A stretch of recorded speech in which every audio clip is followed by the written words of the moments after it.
Good evening and welcome to WriterGreg on twitch.tv. Glad to have everyone here and to start what could be the second to last night of WorldAnvil Summer Camp 2020. And tonight we are going to be working on the final 3 prompts that were provided earlier this evening by Dimitri and Janet on their WorldAnvil stream. And so tonight we're just gonna get straight into it, and we are going to be open to showcases and critiques as well. And Galadan, welcome. Glad that you were able to make it. And so with the 3 prompts that were released earlier today, we will be doing at least 3 writing sprints so that tomorrow night we can focus primarily on helping everyone else get to their goals and provide feedback and things of that nature. So tonight, a lot more sprints since we now have prompts to sprint with. So as always, we'd like to have a big shout out to the Anvilite Streamer Corps, where you can find information about streamers in the WorldAnvil community and be able to share and find streams practically 24/7 as we get into the ending time of WorldAnvil's Summer Camp. And so this is just a great opportunity to get out there and support the streamers who are working diligently and are actively adding to the community for WorldAnvil. I have some exciting scheduling to share, and we'll probably share that after we've had a sprint or a critique or 2. So we'll go with that. Tonight, we have these are the final 3 sprints that we are going to be going through tonight and going to be talking about them. And we have describe a material in your world that is used as a source of fuel or power. Write about a famous agreement, contract, or treaty that shaped the history of your world. And describe the events of a conflict that started due to unusual or unforeseen circumstances.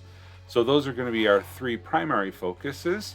Hopefully each of you out there are going to be able to work on prompts of your own. If you do have any questions, feel free to put them in here.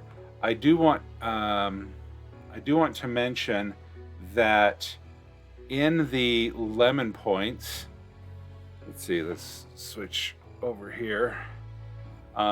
In the lemon points, I have added a new reward called Ask Me Anything, and it costs 1 whole lemon. And so if you have any questions or you'd like to ask me anything, you can do that by redeeming only 1 lemon and providing your question in that link below. This will help ensure that I can track all of the questions that are being asked, and we'll just be able to use that as we go along. So if there are any questions, feel free to just ask me anything using a redemption.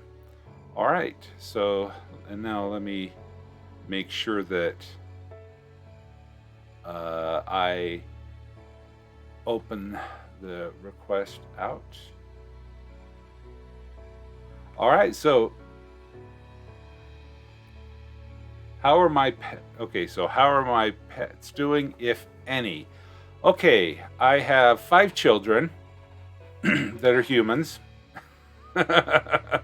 Actually, I have 3 bunnies and a dog. The 3 bunnies are Pippin, Griffin, and Charlie. They are lion mane rabbits, which means they have a big poofy thing around here. They're doing well. And then we have Coda, the dog, which I've shared pictures of before, and they're all doing fine. And Wednesday night is our training class for Dakota, and Pippin the Lion Mane. Very fantasy. Well, yes. See, if I had my preferences of naming the bunnies, they would have been Pippin, Merry, and Gandalf. Because Pippin and Merry, obviously, we have two of our bunnies are twins, and then we have a gray rabbit. So I wanted to name them Pippin, Merry, and Gandalf the Gray, because he's a gray bunny. But I got outvoted, and so we went Pippin and Griffin, because a griffin is a fantastical creature that rhymes with Pippin, and then Charlie. You know, you can't win them all. You can yell "fool of a toque" when they misbehave. Yeah, they like to chew on things. Peregrine, Pippin, Toque. Exactly. We are fans of the Lord of the Rings at our house. And Charlie is actually named after Charles Dickens. Yeah, fool of a toque. So yeah, that's the bunny the pet update, and so it's a lot of fun. Okay, let's switch back down here. I got a new keyboard, but I also got a keyboard switch, so I can run both of my computers off of the same keyboard. And so this is a new adventure to try to do two computers with the same keyboard and mouse. And so I'm having a little bit of technical trying to do that. 50th anniversary box set of Lord of the Rings. Cool. We recently listened to the Lord of the Rings trilogy through Audible as we drive our kids to and from school, because our kids' school just happens to be about a 30-minute drive one way. So yeah, it's pretty cool. All right, so let's get started, and we will have our first sprint where we're going to be talking about the material. And if you have any questions about that, you can let us, we can talk about it, or if you have any ideas, I will answer them after the sprint. So let's look at this. The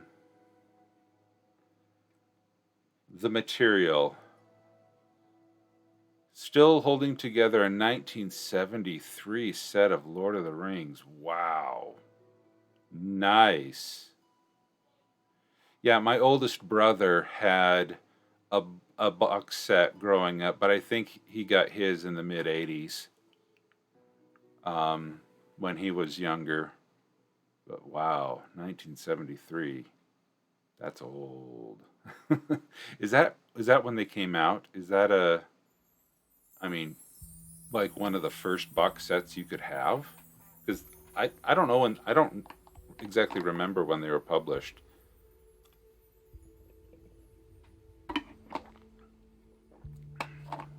So, okay. Nah, 1954 apparently. Oh, okay. That's good. All right, so let me just put this over here, and yep, there's my camera. Nice delay. Okay, so the material is a power. One of the articles that I had previously written was about the crystal cores that come from the petrified remains of the blessed animals, and that was a perfect thing to use for this prompt. And so when I was thinking about it this afternoon, I had either the opportunity to change to put that article for this prompt, or I could come up with something different. And when Janet and Dimitri were talking about it, about there is a huge variety of things that could be used for materials that can be used to make power. Let me make sure I got the exact prompt correct.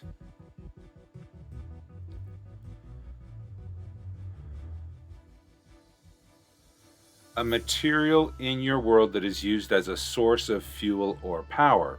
Right. And so that was, I wanted to think of alternative ways to have power in my world.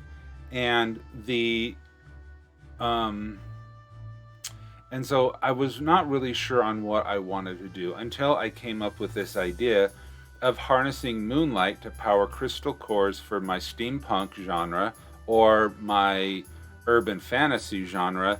And in the same way we have solar panels in our world, this would be moonlight panels. And that was what I wanted to use. And so let's see, metal, metamaterial, nano organic or mineral, polymer.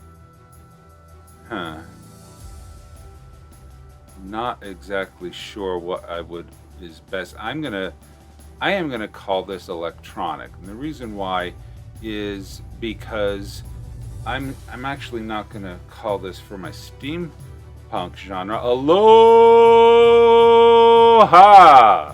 Welcome, Kahuna, to the stream tonight.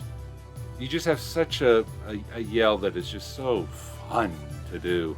It makes my family wonder what on earth is going on with Dad in the office.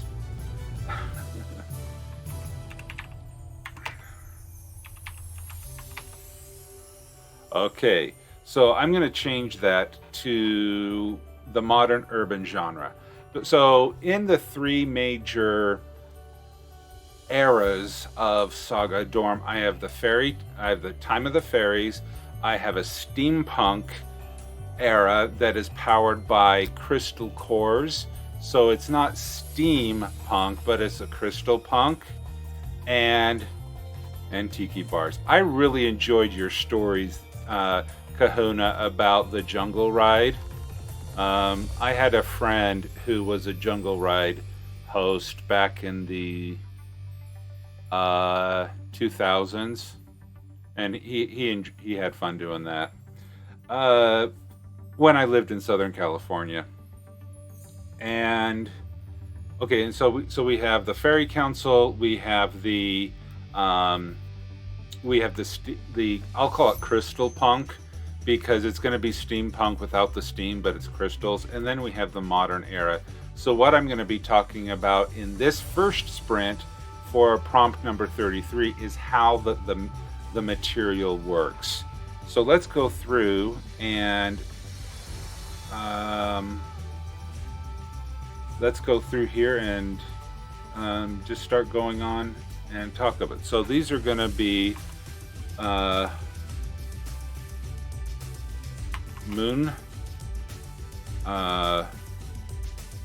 moonlight panels, or let's call them electrical.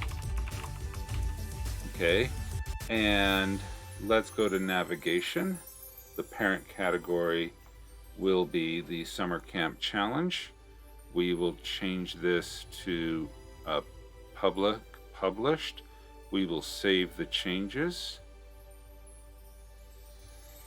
And that, oh, save. Good. Okay. I was waiting for it to switch back like it usually does, but nope. This is good. Okay, so storyteller seeds? What's this? Things that you've said about this article to your players during games that were not recorded before. That is very interesting. I haven't seen that one before. Okay, template specific prompts. Properties. There is no taste. There is no odor.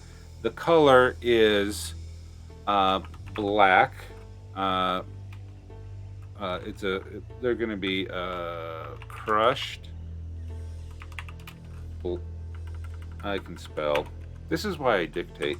Crushed black crystals with 4 different colored veins based on elemental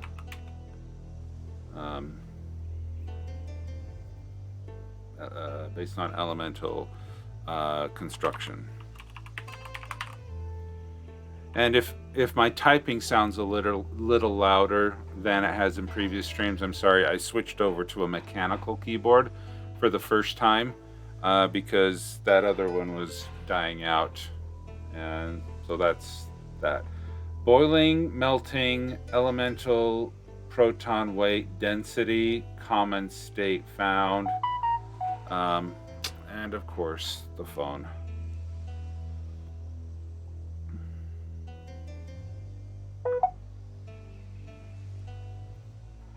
All right.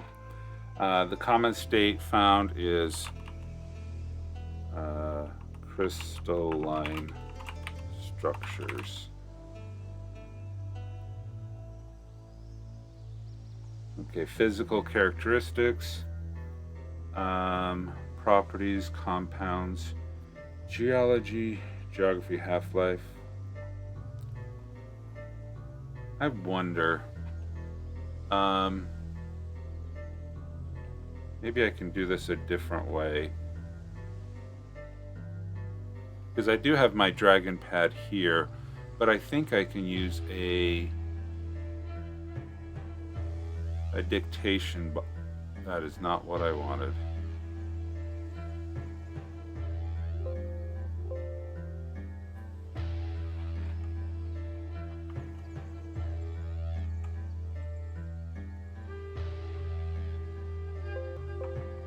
Okay, are we having is Chrome having a fit tonight? You know what? I'm not gonna, wow. I am not gonna try to learn something new in the middle of a stream. So let's just go back to our dictation pad. Our dragon pad. Okay. And here we go. So anyone who is working on their stream tonight, let's get a countdown timer going. And we will have that for 15 minutes. Feel free to mute me if you would like, and come back when it says the sprint is over. But if you'd like to listen to my voice droning on in impromptu writing, enjoy. So there we go. Let's do this. In 10, 9, 8.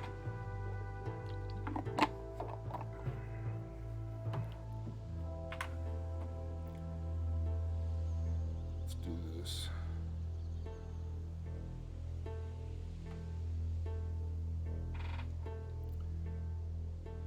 The third age of Sagadorm was ushered in by an industrial revolution powered with new electricity.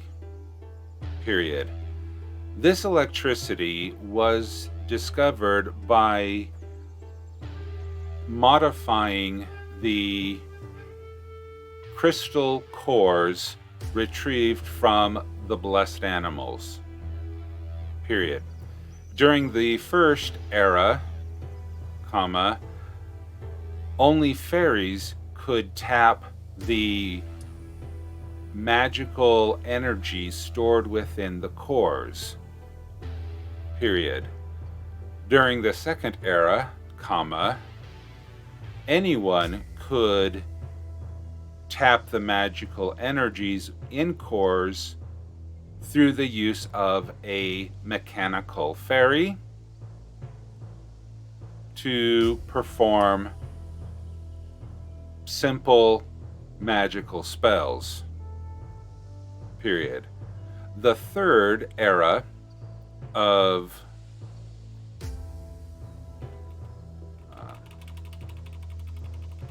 during the third era, comma, electricity had been discovered and finally harnessed, period. Seeking to create large amounts of electricity, comma, the crystals harvested from the petrified remains of blessed animals were pulverized and embedded in panels to absorb the magical essence showered upon Sagadorm via from the four moons, period. These panels would extract the magical essence and convert it into raw electrical power, period.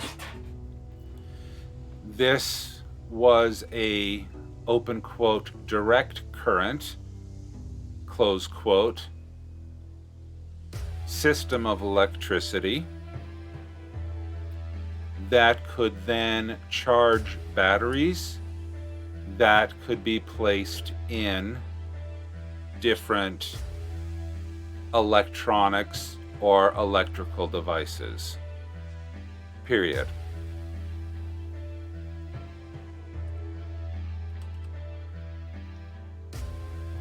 Due to the nature of the four moons of Sagadorm, it required 4 different kinds of panels, period.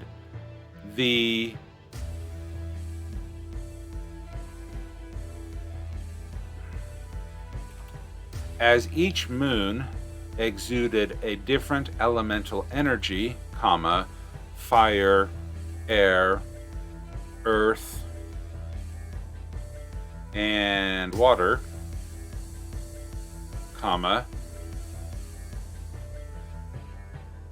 the panels would need to be made of crystal cores from the blessed animals that belonged to each of these elemental types, period. This would mean that to capture the magical essence of the water moon, crystal cores would need to be harvested from water animals, commonly fish and other creatures of the sea, period.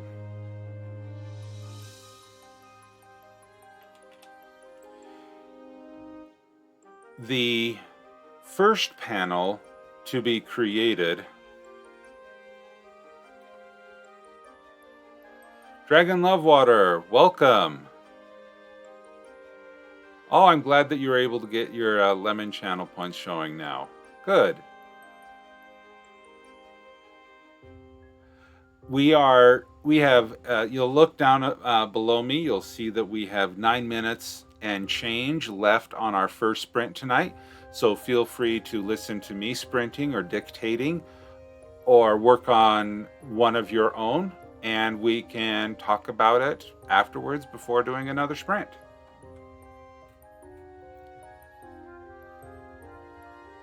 Was a panel that could capture the fire elemental power, period.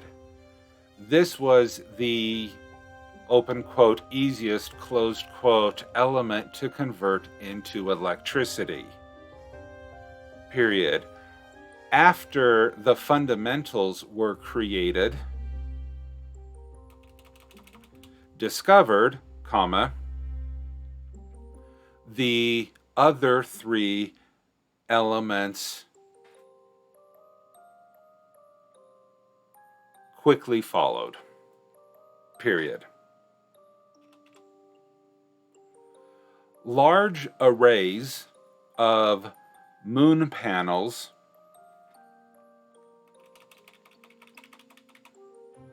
moonlight panels are now found throughout many countrysides to be able to harvest the moonlight regardless if it is daytime or nighttime. Period. These panels are often set up in boxes that can rotate, one panel on each side of a rectangular box. Period. Depending which moon is closest would depend on which moonlight panel is exposed to the sky. Period. The panels charge best when it is nighttime, however, there is some ability to charge during the daytime. Period.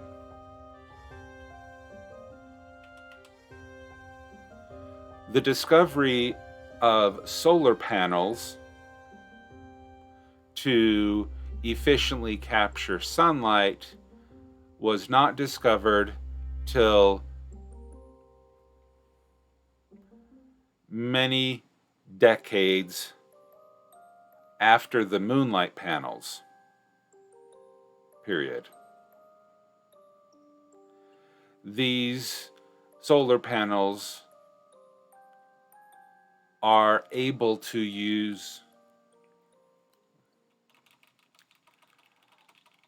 only able to be used to generate electricity, period, while moonlight panels are still able to be used to charge the mechanical ferries used during the second era of power generation.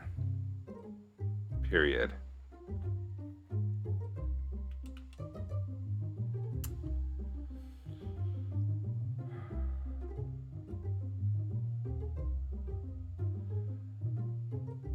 The economies of the world quickly adapted each of the new eras of power generation rapidly. Period. However, the third era,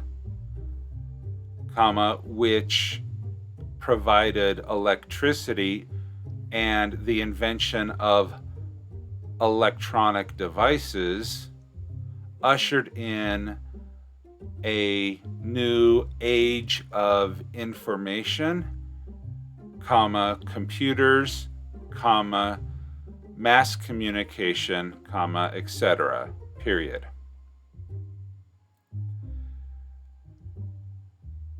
The second era, using the mechanical ferries, still relied on pen and paper for its communication. Period. Radio waves were discovered during the third era. Period. The early years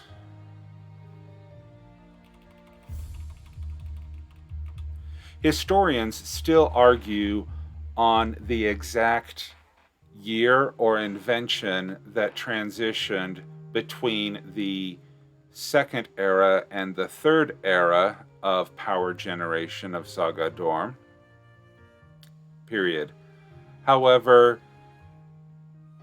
they all agree that the decades that overlapped these two eras were some of the greatest eras of invention known throughout the history of Sagadorm.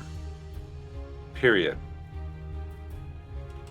During the Third Era and the invention of electronic devices,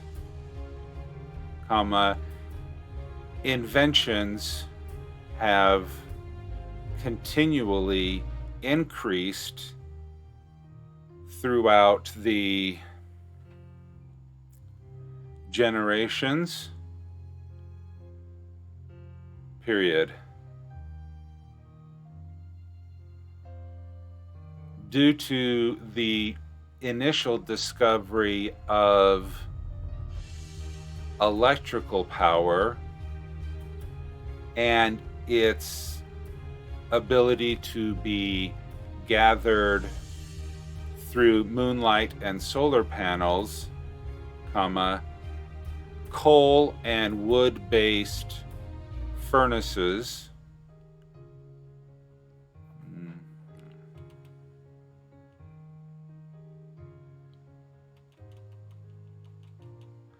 other inefficient methods of generating power, such as coal or wood, were quickly abandoned. Period. Oils, either from animals or distilled petroleum products, never caught in favor due to their pollution factor and the wide availability of the moonlight and solar panels. Period.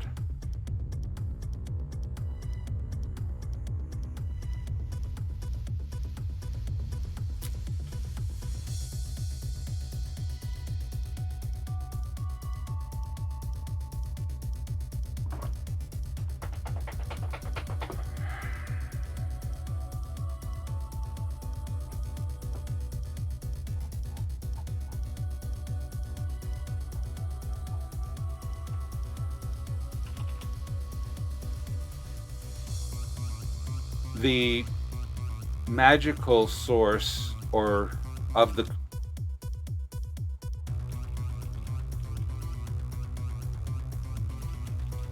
origins of the crystals used within the moonlight panels allow them to last for many, many years. Period. However, they are quite expensive due to the difficulty of creating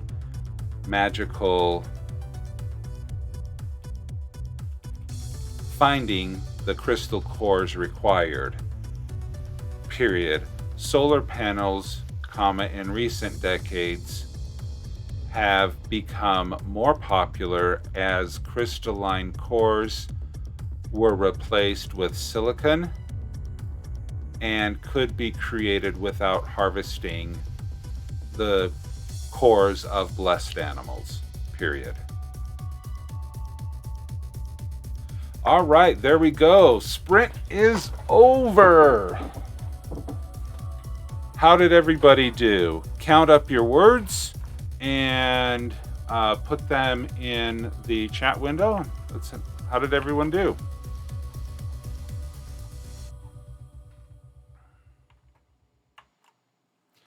$202, Kahuna the Elder. Good job.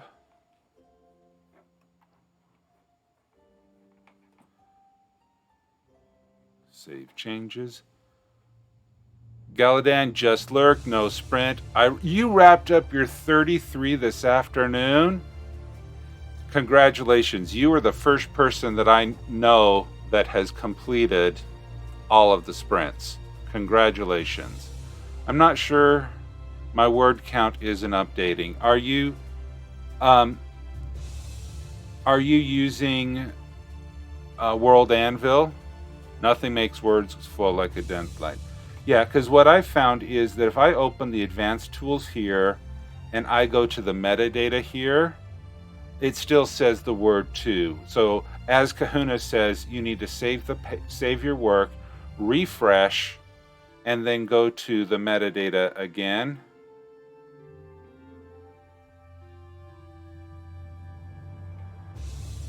And hopefully, yeah, hopefully then that will help. And I did, but I'm trying again. 61. Dragon Lovewater, what are you using to write in? Are you using WorldAnvil?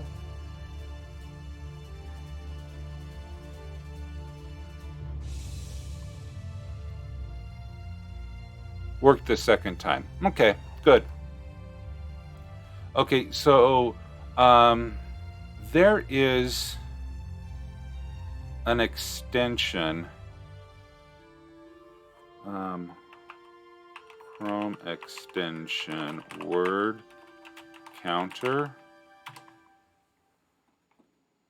Is it this one or this one? Yeah, oh, okay. Or Moonflower does have that website, word counter.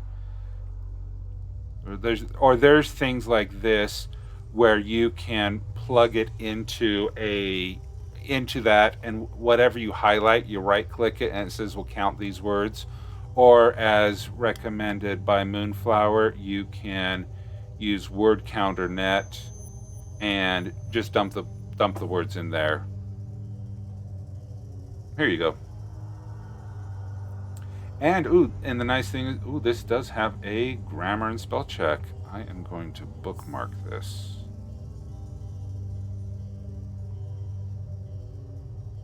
Let's see, I will put it under software. Add. Thank you for sharing that, Moonflower.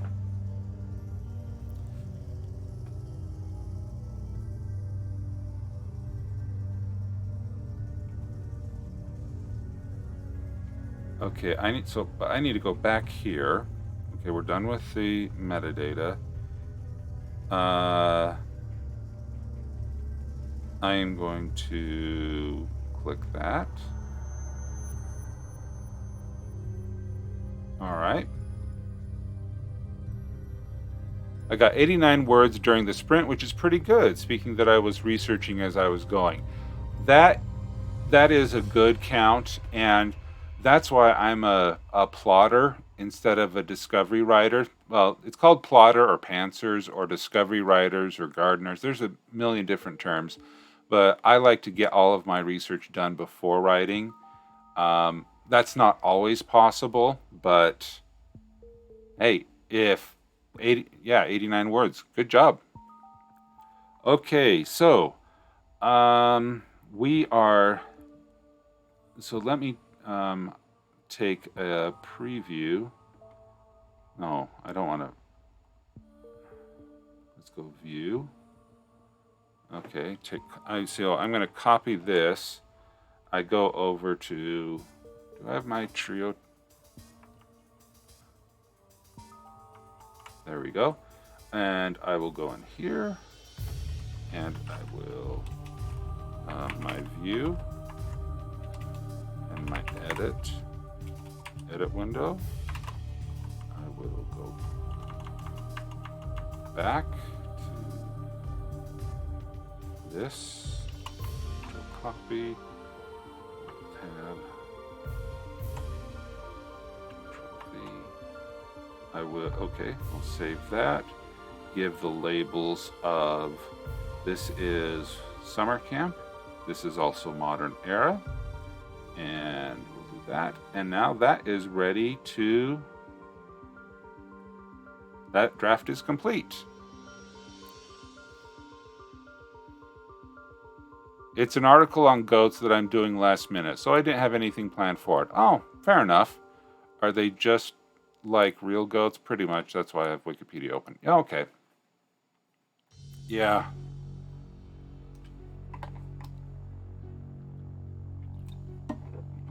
If I want to really freak out my kids, I leave my computer open to rabbit recipes. I'm mean that way sometimes. Oh, goats and make cheese. Okay. I worked on a dairy as a teenager, and they served raw. It was raw milk.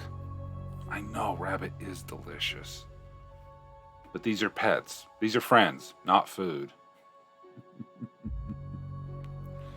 I know. They're so.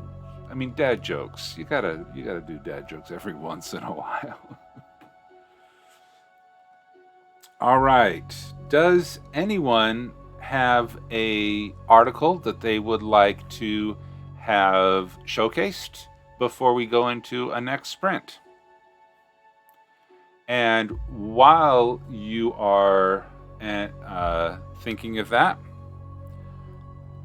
let's see. Okay, mark that one as complete. Okay.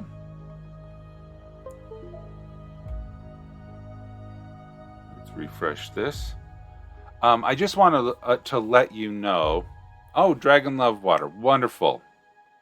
If you could put your link in the chat window, we'll get through that. I wanted to let you know, and those who are here to be the first to know, that I have updated my calendar with what I'm going to be doing during August after summer camp is over. And what that will be is, this is a current calendar, and you will also be able to see it in the Anvilite streamer core as well. If you just push the arrow over and it goes to the following week. What I will be doing in August includes double the streams. I've had so much fun in July with summer camp that I want to double my fun. And by what I mean by that is I will be doing an early morning stream and an evening stream surrounding world building. So what that means is that and I do have to do, so I'll be doing one before my day job and one in the evenings at the same time as this one. So in the mornings at 4:30 a.m. Pacific and 7:30 a.m. Eastern, I will be hosting a 1.5 hour writing sprint. I'm going to call them the morning marches because we're writers. Writers write. And we are going to write every single morning. And using you as my accountability partners, if you're going to count on me to be awake and streaming at 5:30 Mountain Time every day, I will. Yes, you can watch something that's not at 9 p.m. Yes. You'll be able to do that at, 9 p.m. That would be Eastern Standard Time. So at 7:30 a.m. Eastern Time, 5 days a week, I will be here, and we will be doing nothing but writing sprints. This is new words that I'll be dictating, and that will be the heavy focus. I still will do AMAs. I'm not gonna do a lot of critiques, but it's just gonna be sprint, or march. Okay. Then on Saturdays, I'm having what I'm calling my weekend workshops. I talked about it in an earlier stream and I showed the steps that I take in the morning to take it from an idea all the way to finished prose. Okay, well, Dragon Love Water, and you would be able to watch it video on demand, And as soon as I'm done at 7 a.m. Mountain, you'd be able to come and you'd be able to watch it. It wouldn't be live, but you'd still be able to have that at your at your viewing time. Okay. Okay, but on the weekends, also at 5:30 a.m. Mountain, we will be taking stories through the entire creative process to finish prose. These workshops will help prepare narrative outlines used in the morning marches. So it will talk about plot, character development, scene planning, character arcs, 3-act structure, scene sequel, all of that stuff using ideas from that we'll be able to use from WorldAnvil and some WorldAnvil Summer Camp, and then turn it into narratives. If this is something you want to be able to plan for a narrative for your RPG games, that could work as well. But this will be, I am WriterGreg, not RPG Greg. So that's what will be happening on Saturday mornings, and then in the evenings, on Mondays we'll have Making Media Mondays, where I will be learning how to draw and making artistic elements for my worlds. Wednesday is going to be World Drawing Wednesdays, because I didn't win the raffle. I went and bought the book. And so I'm going to teach myself how to draw. There are so many wonderful drawing things. So this is Monday. This is Wednesday. So I'm going to try. I'm going to learn how to draw live in front of everybody to see my mistakes, because you know what? We're all slow before we're smooth. We all begin somewhere. So, and I'm amazed with the awesome art that's available out there on streaming. So if you want to come watch someone who can't draw a stick figure learn how to draw, that's what Monday and Wednesdays are for. Tuesdays and Thursday will be evening edits and critiques, where we will be going in and critiquing, similar to what we do tonight. I will be working on edits. We will do critiques. We will do AMAs, Ask Me Anything. And then on Friday, the reason why this is green is because this is not a WorldAnvil stream. This is me playing computer games. Thank you, Moonflower.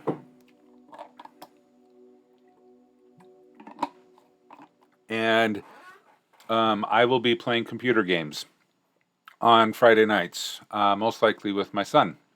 And we'll just have something different. So you will not see the Friday fun night, the family fun night, on the other one, on the Anvilite Streamer Core, because it's not directly related to WorldAnvil. All right, Dazzler Cat, welcome. Okay, so that just in time for a critique. That is my new schedule that will be following in the month of August. And then October, we will probably increase the weekend workshops in preparation for Preptober and getting ready for NaNoWrimo. Definitely in November, everything here is going to be scrapped, and it's all going to be sprinting all November long for NaNoWrimo. But for August and most of October, this is what the schedule will be.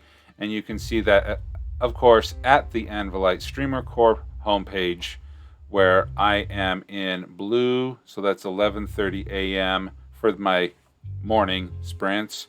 And then the evening edits are at 1 a.m. per normal. All right.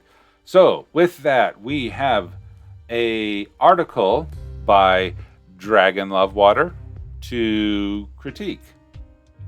Let me turn off the music. All right.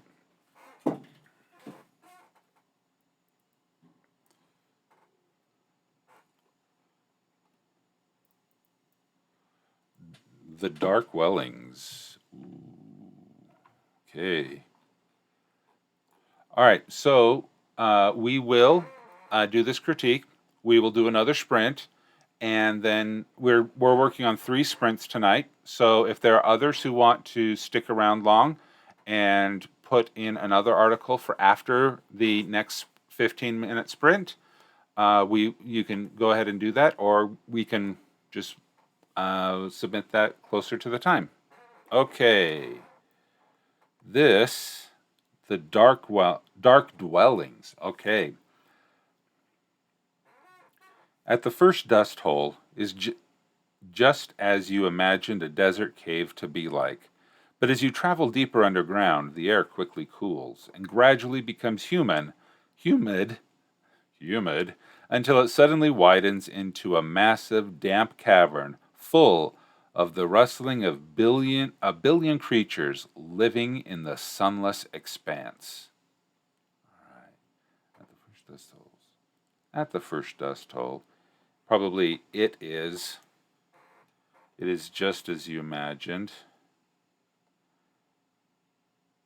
A desert cave to be imagine a desert cave to be like. But as you travel deeper underground, the air quickly cools and gradually becomes humid. I'd probably put a period there and then just say, suddenly it widens out into a massive damp cavern, comma, full of the rustling of a billion creatures living in the sunless expanse. Yeah, that is cool. That is cool description that you have there. Okay, the dark dwellings are expansive and cover far beyond the borders of the city of Lore. They are still mostly unexplored by surface dwellers. They have many entrances to the city and the vast desert that surrounds it. Many of them are covered in sand. Some say you can travel to the sea without ever coming above ground using the winding tunnels. Okay, we're missing a couple periods here. After sand and before some, you capitalize, but you missed the period there. Sound it. And probably a period after surrounds it, period. No, a comma after it would be good there. See, can I? Nope, I can't. Okay, the climate is humid, typically damp, and cool in temperature unless the area is near a volcanic vent that will send bellows of occasionally toxic steam into the caverns. Anywhere the mineral-rich water drips or flows leaves behind spires and curtains of stone as delicate as any temple. Okay, good. And from my knowledge, that sounds scientifically correct.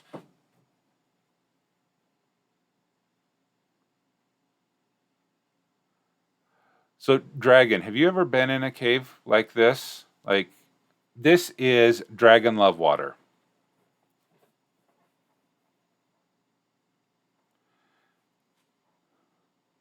Yeah. Have you ever been in a cave tunnel like this? Because your descriptions are really cool, and it sounds like you have firsthand knowledge. Yeah.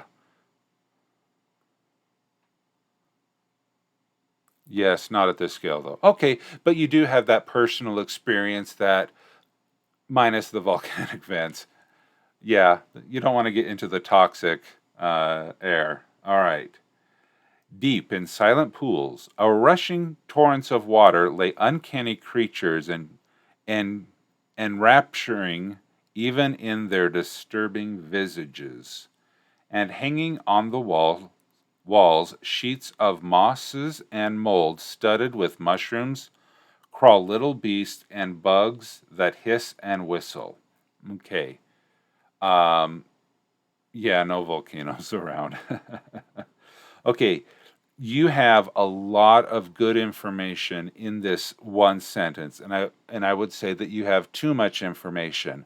My mantra is one idea per sentence, because you have the silent pools and the creatures that lay in the silent pools. Then you have the creatures have their disturbing visages. Then you have the hanging sheets of moss and molds with the mushrooms. Then you have the little beasts that crawl through that hiss and whistle.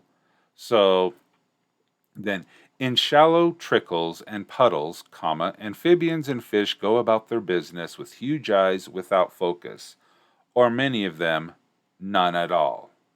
Okay, so I'm glad that you broke the amphibians out into a separate sentence, but with them, the none at all.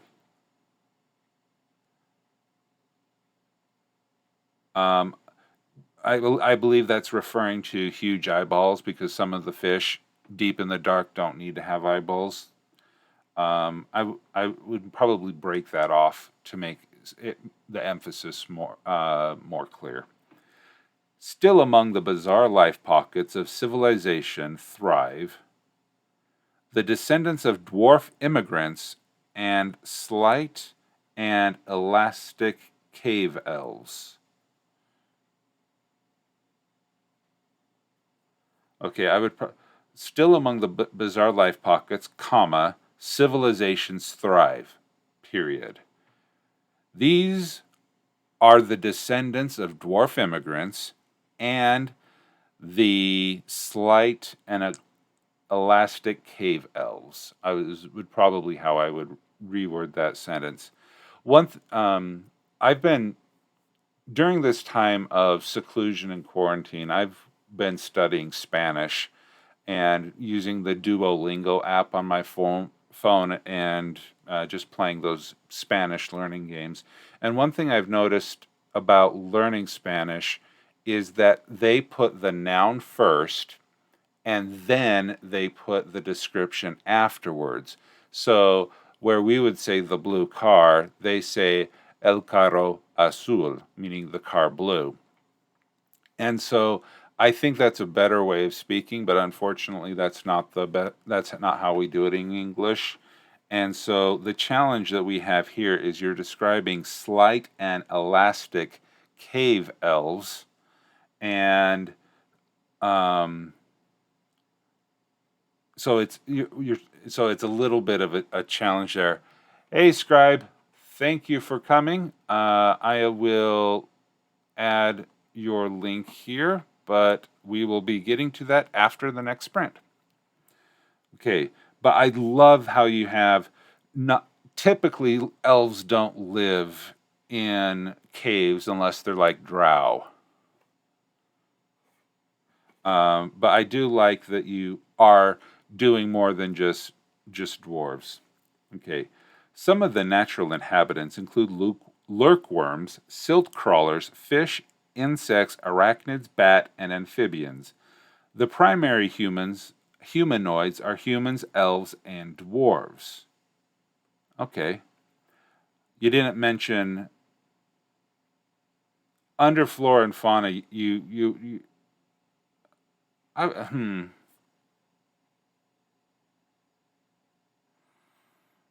No, it's fine.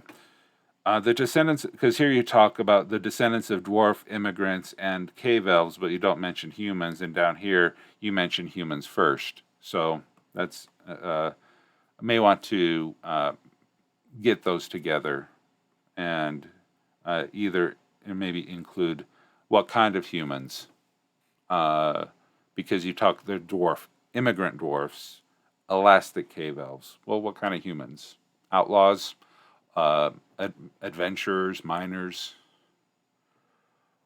All right, Daz the Cat, you've redeemed a showcase. All right. Okay.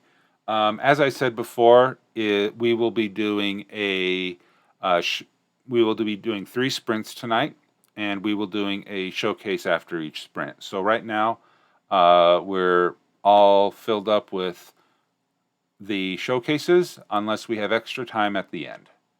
All right. All right. Good. Hopefully that was helpful. a small thing to point out. If you capitalize humans and elves, you should probably capitalize dwarves as well. Yeah, good point. All right. So, with that, let's turn the music back on and get ready for the next sprint. It will be a 15-minute sprint where, let's see, oh, Harmony. All right, the sprint that I will be working on is the write about a famous agreement, contract, or treaty that shaped the history of your world. All right, which one? Okay, there's Dazzlecat's article. Let me click that. Okay, so we have magma bricks. Okay, we have the Deseret guides. Okay. There we go. All right, so let us get to the famous agreement. All right.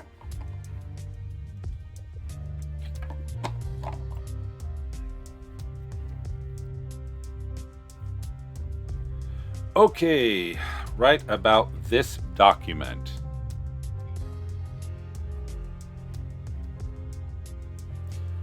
Material that's a power source. I did that one as the first sprint of the night. And Roll Society is rating us with a party of 7. Thank you so much. Light up the forge. Aaron, Aegon, welcome. In Harmony, Sable Aradia. Oh, those are some cool sword emotes. Nice. Nice. All right. We are getting ready for another sprint on the 3 diamond sprints. So let's talk about what we have there. Okay.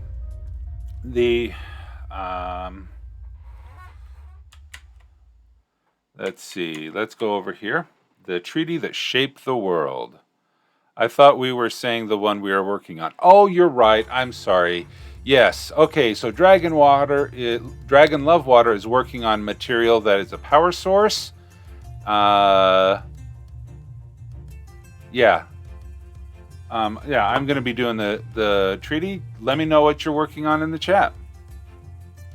So what I'm going to be talking about is a treaty that finally gives the power of arbitration to the Fairy Council in the aftermath of one of my short stories that is in progress called The Ranger's Revenge.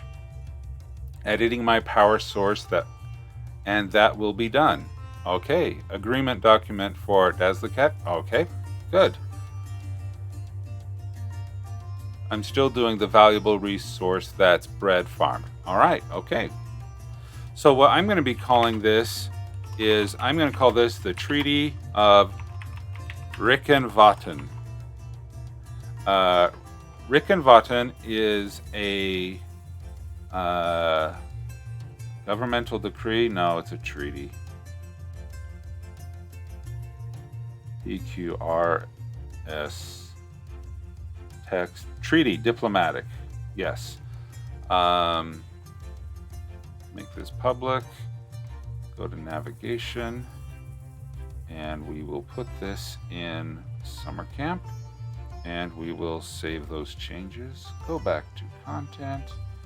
Look at, let's take a look at this. Okay, medium. This is paper. Yeah, we'll just call it paper. Related location, we will add Rickenwatten. And are we only allowed to choose one? Sounds like it. Document authors, we will add the Fairy Council.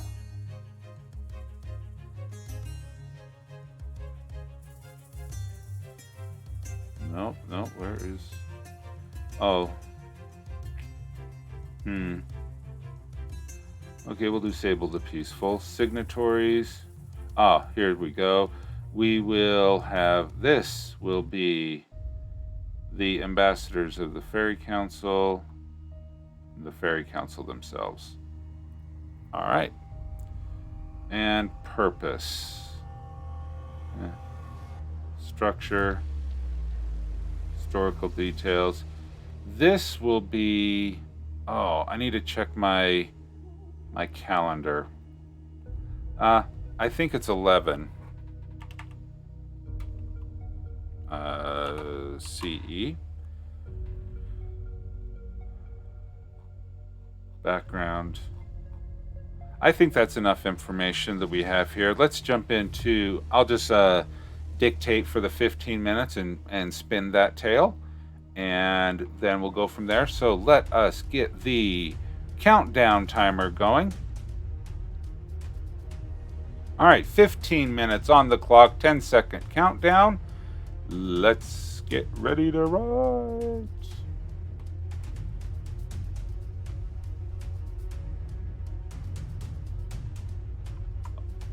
(8-minute) 9 only doing the last 3 because I want to practice writing articles that I haven't had time to think about beforehand for next year.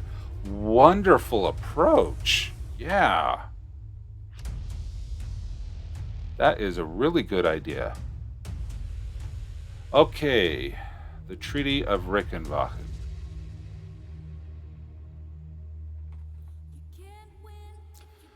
During the events of the... Welcome me, Songbird. Yeah, this is a party. We are doing a sprint right now. We got 14 minutes left, and I'm working on the Treaty of Rickenbachen.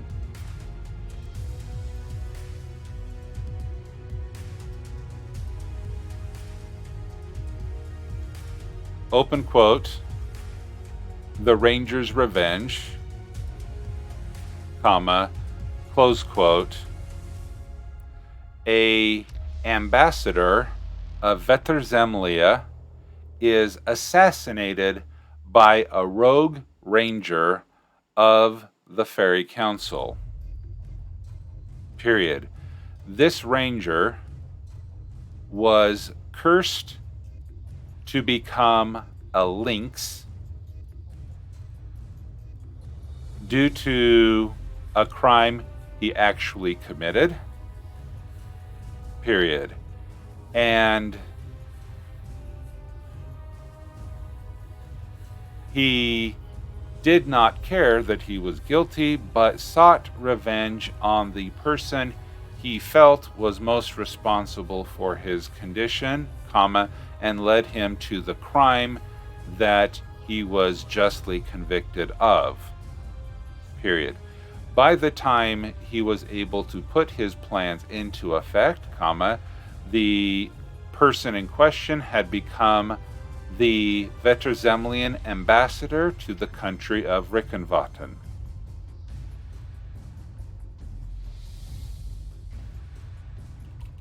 Rickenbachen.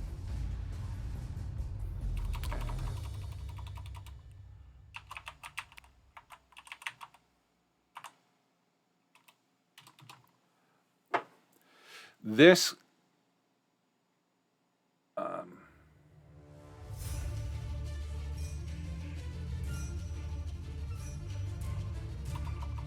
the Treaty of Rickenbachen was written by the members of the Fairy Council and the different ambassadors after the events had calmed down.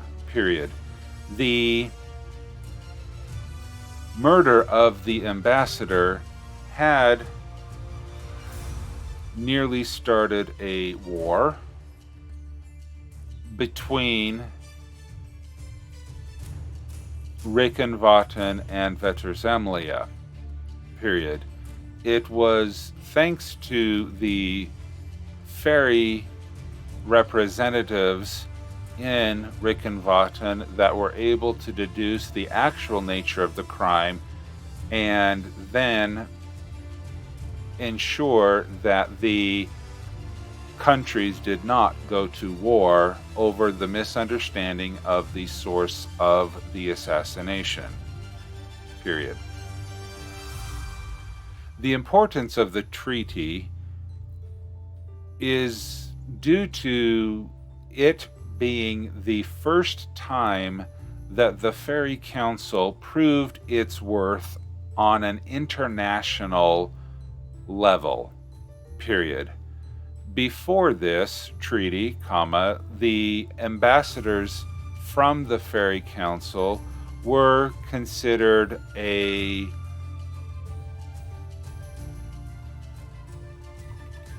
not considered to be true ambassadors, as few countries recognized the sovereignty of the Fairy Council other than their homeland of Trillenius, period. Due to the intervention of the Fairy Council as a third party, they were able to diffuse a war, period. The Treaty of Rickenwatten turned out to be an agreement between these two countries that would then request international arbitration by the Fairy Council as a means to prevent future wars and conflict, period. Due to the success of preventing this war, many other nations saw value in joining the treaty so that they too could use the Fairy Council as an international and unbiased arbitration body, period. The more countries that signed the treaty and entered into this arbitration agreement, the more powerful that the treaty became, period. This allowed ambassadors from the Fairy Council to set up embassies in the capitals of all of the countries around the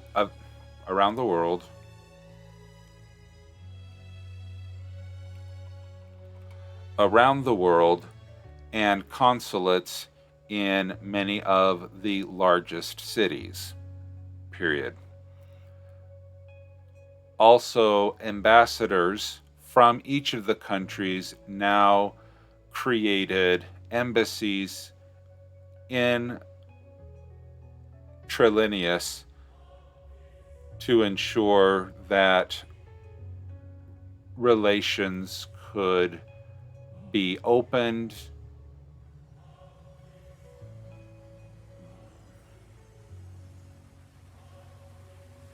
and discussed, period. The work of the head priest, Sable the Peaceful, finally came into its full glory because of the Treaty of Rickenwatten, period.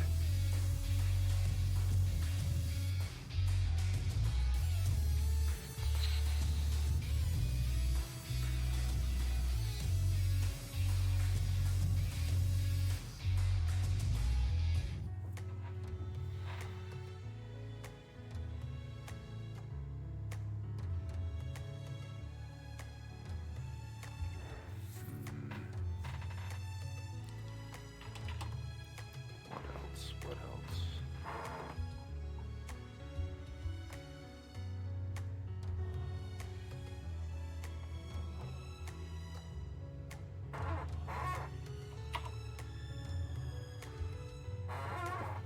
The treaty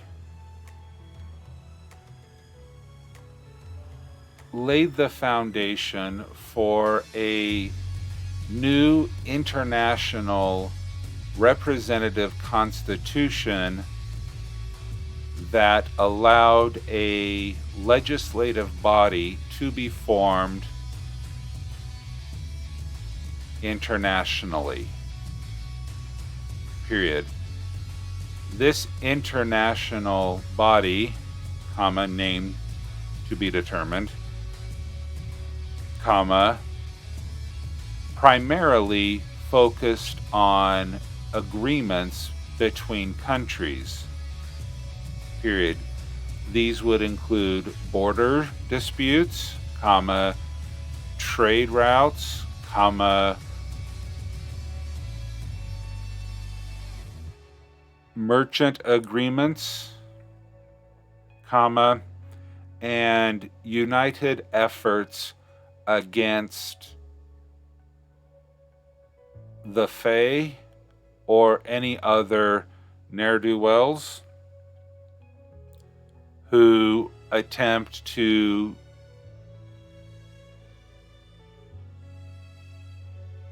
disrupt the peace established beginning with this treaty.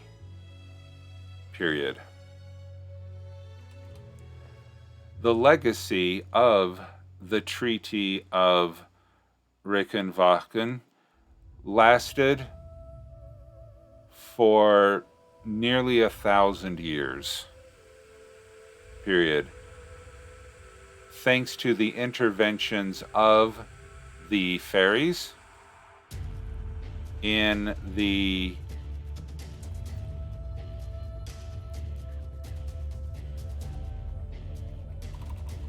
between the different countries, comma, major world wars were avoided, period. There were small skirmishes and battles that may have occurred between the countries when agreements could not be reached, comma, however, due to the magical nature of the fairies, comma, they would often prevent the armies from doing much damage to each other, forcing them to come to the negotiation table. Period. Near the end of the 1,000-year influence of the treaty, comma, many countries began to resent the power and bureaucracy that had eventually built up over this period of time, period. Many countries felt that they were losing their native sovereignty, and they resented the homogenization of the world government, period. This resentment and desire for autonomy culminated into what became the Great Decimation in 1123 CE, where the treaty was broken, comma, the Fairy Council fell, comma, and all magics were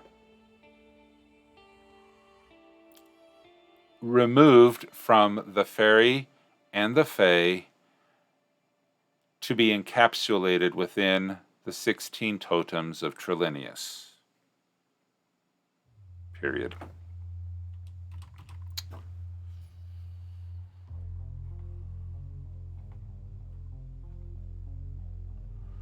Two more minutes. What to talk about for 2 more minutes? Talked about the term, talked about legacy, a little bit about public relation, a little bit about the background, actual contents, generic, purpose. Yeah.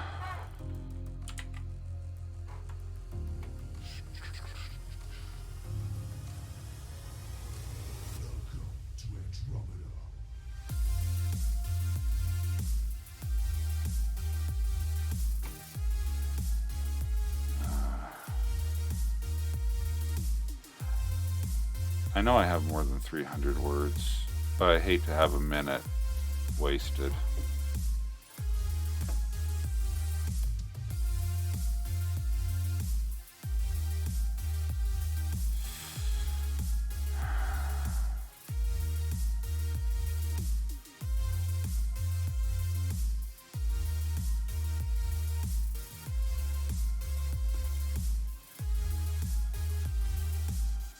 I hope you are having better luck with the words coming to you than they are to me. Okay, I'm just going to call it there for myself, but there are 25 seconds still on the clock. Please keep typing if you can, and while I move this over to mine, please keep going. We have 10 seconds left.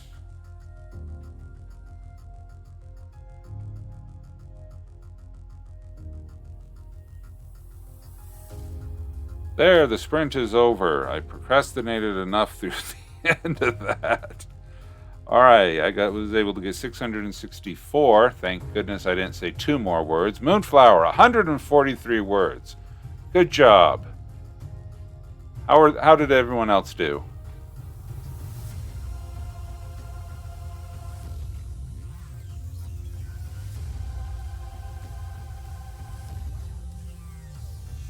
$190 words. Good job. Aegon, Dazzlecat, 122. Good job.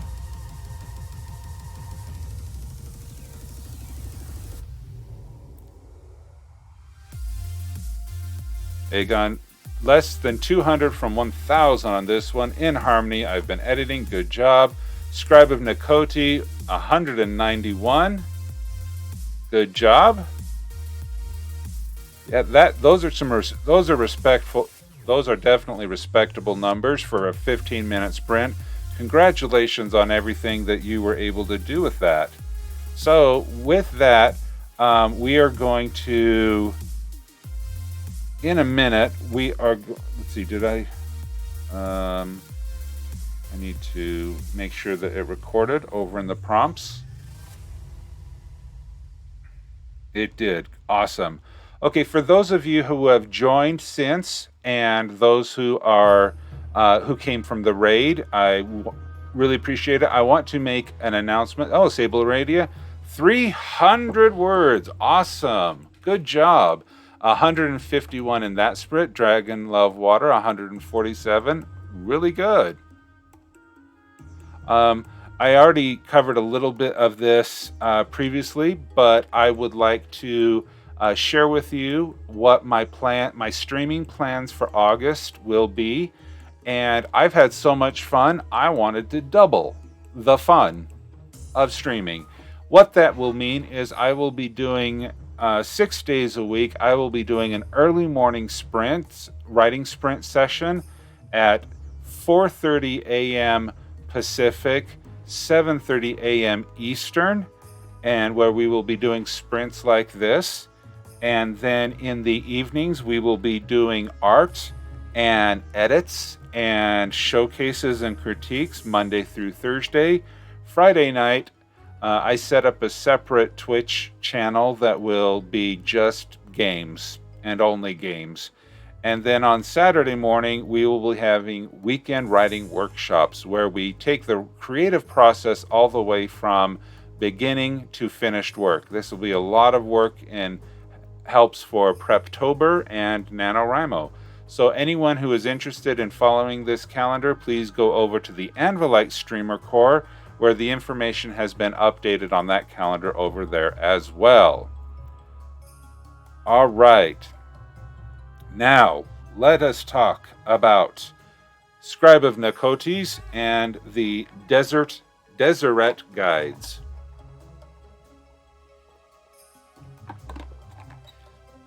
Yeah, the reason why I'm doing this is, one, because I need accountability partners.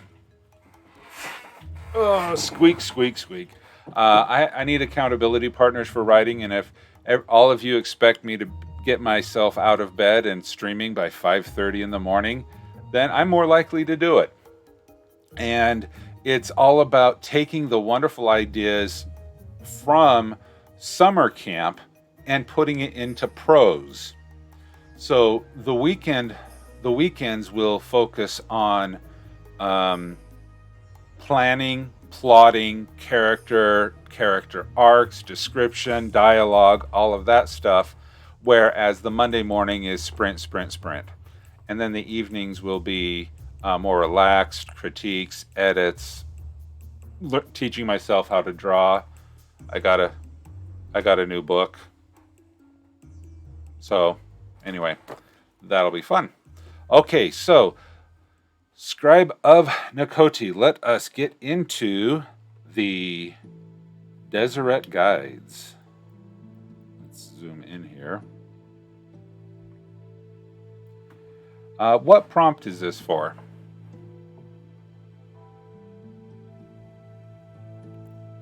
Turn off the music. Common document. Okay, great.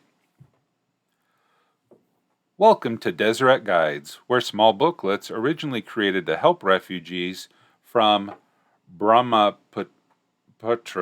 assimilate. I'm sorry, I'm just going to kill that word. But what else is new? From that place, assimilate well into their new homes. They contain basic vocabulary and phrases, maps, and contact information for basic services. These guides also provided photographs and names of important figures in their new community, like policemen or elected representatives, and non-governmental support groups like the Relief Society and the Bishop's Storehouse. Brahmaputra. Okay, thank you. Need. In the year DE, disaster struck Brahmaputra Prime, an asteroid over 2 kilometers wide and locally known as Shiva's Comet, struck Brahmaputra Prime. The resulting shockwave leveled ecosystems planet-wide and destroyed critical systems and equipment necessary to the survival of the colony. Colony leadership enacted draconian food and water rationing, but it was readily apparent to everyone that unless something changed and soon, the colony would soon die out. Around a year after Shiva's comet,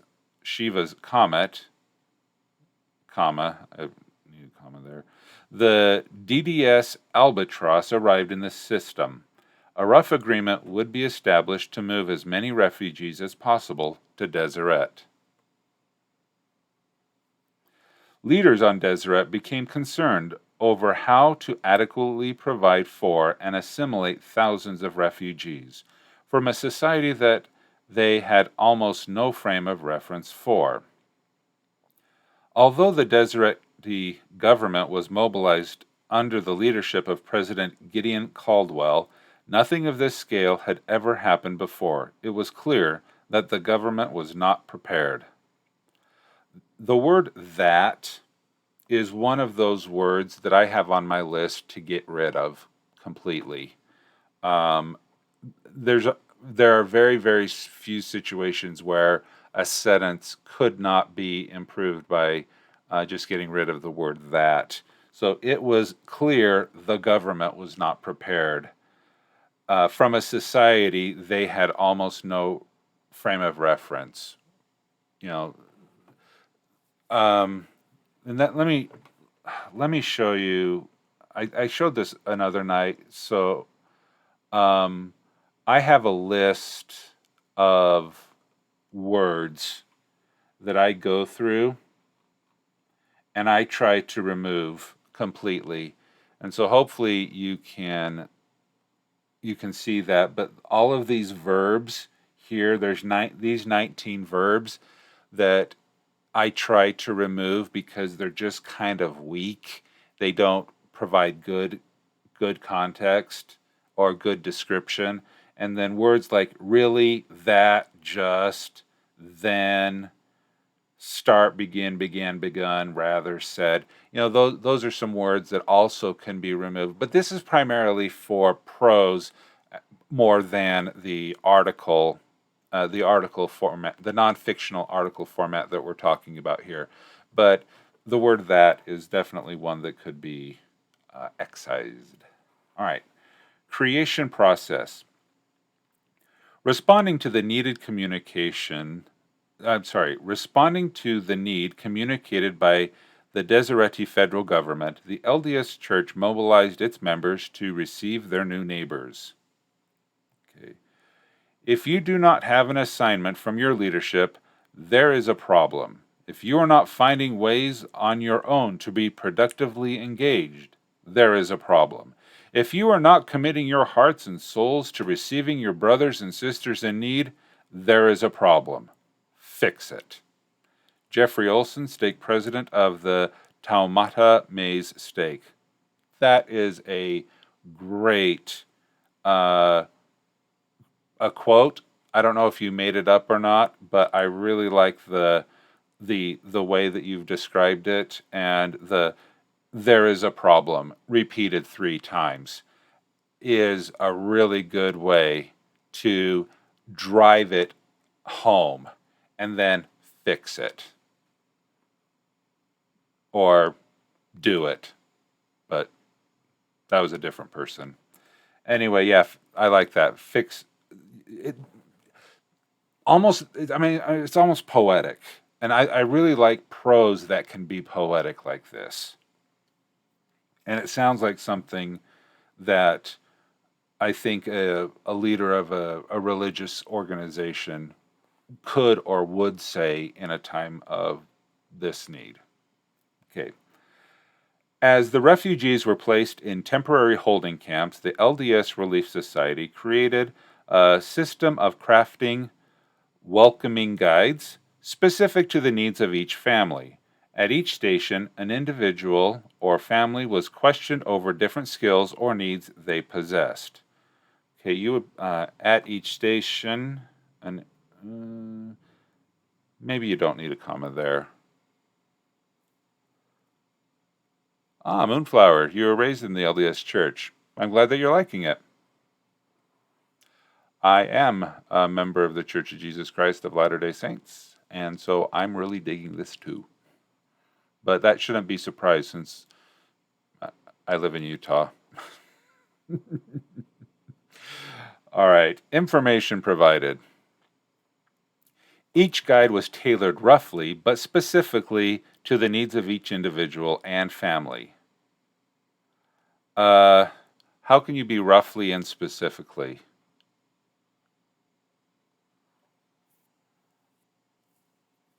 Yeah, your setting does draw out.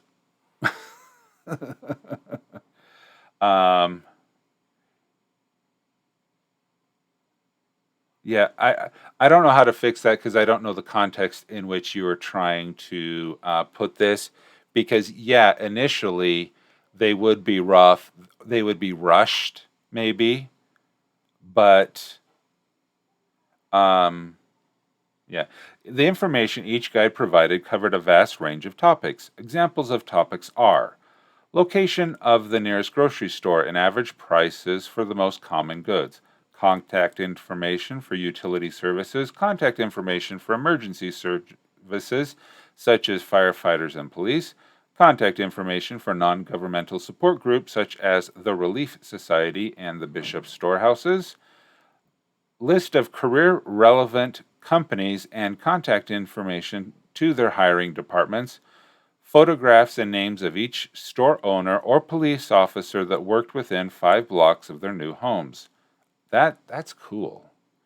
Contact information for their home's elected representatives, basic vocabulary, and phrase dictionary for Burmese English communication. Cool.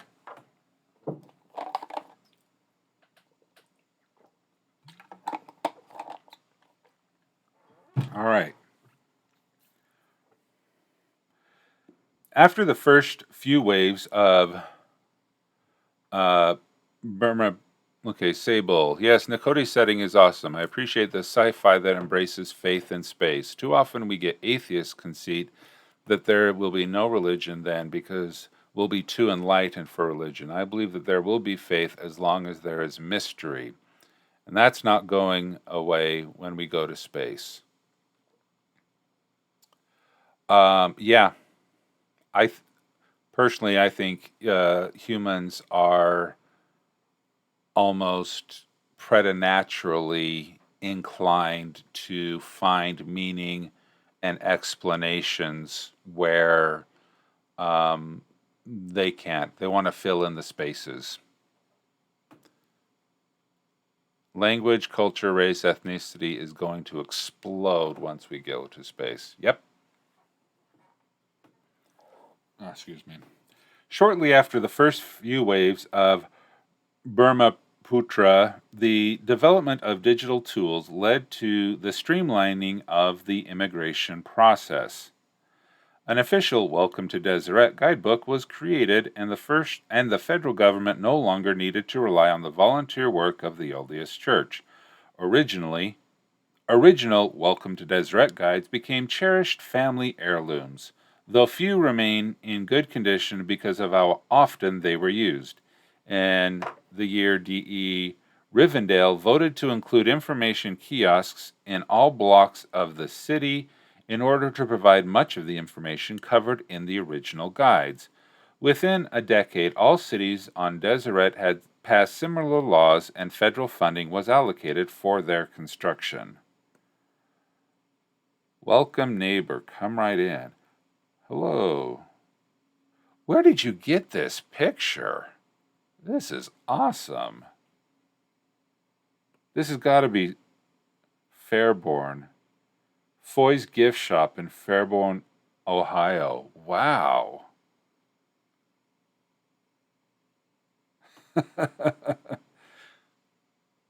took it over the weekend while visiting family. Okay. That is fun.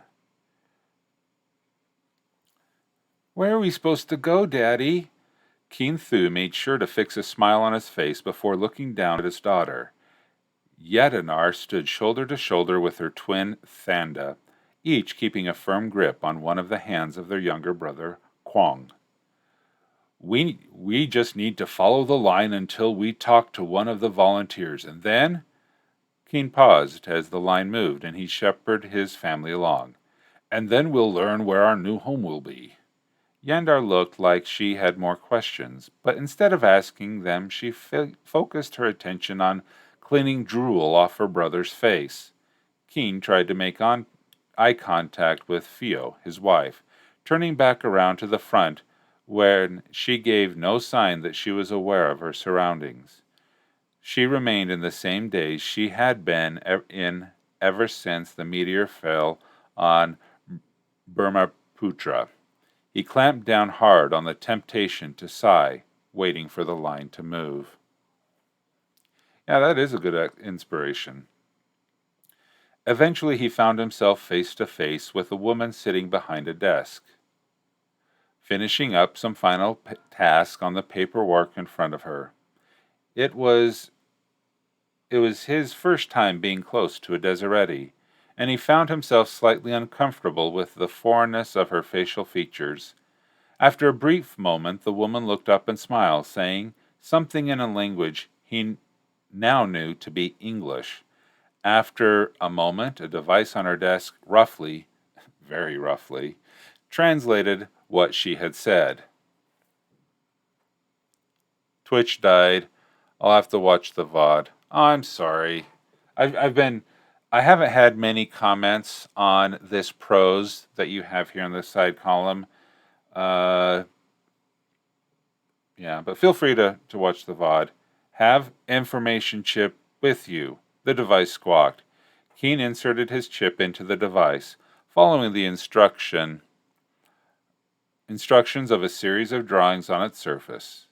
After a moment, the device chirped in a successful tone, and the woman behind the desk grabbed a sheet of paper from a printer, folded it in half, and handed it to him. On it, he saw in plain Burmese that their new home would be Unit 35 in Residential Block 10. His fingers traced the letters, and he felt himself relax. How long had he been carrying that tension with him? Lost in thought, he almost missed the woman's instruction to proceed to the next desk. He had a place to put his family. What more did he need? Keen walked to the next desk, unsure, all over again. If you're hungry, okay. Talking about, your law enforcement is done. On to the food-focused event. Good job. Hey, WD Michael. When you mentioned turning the prompts into prose, it made me think of the stuff that I wrote. Yeah, And this is a fun, humanizing thing about it. Uh, though you didn't mention in here that he got the actual document that you're talking about. He received the piece of paper, but it would be interesting that if he had in his hands the actual guide and he was trying to flip through it, trying to, um, you know, scramble to find English words or phrases that he could use, and because this, I he got the first part of it. Okay, did I miss that reference?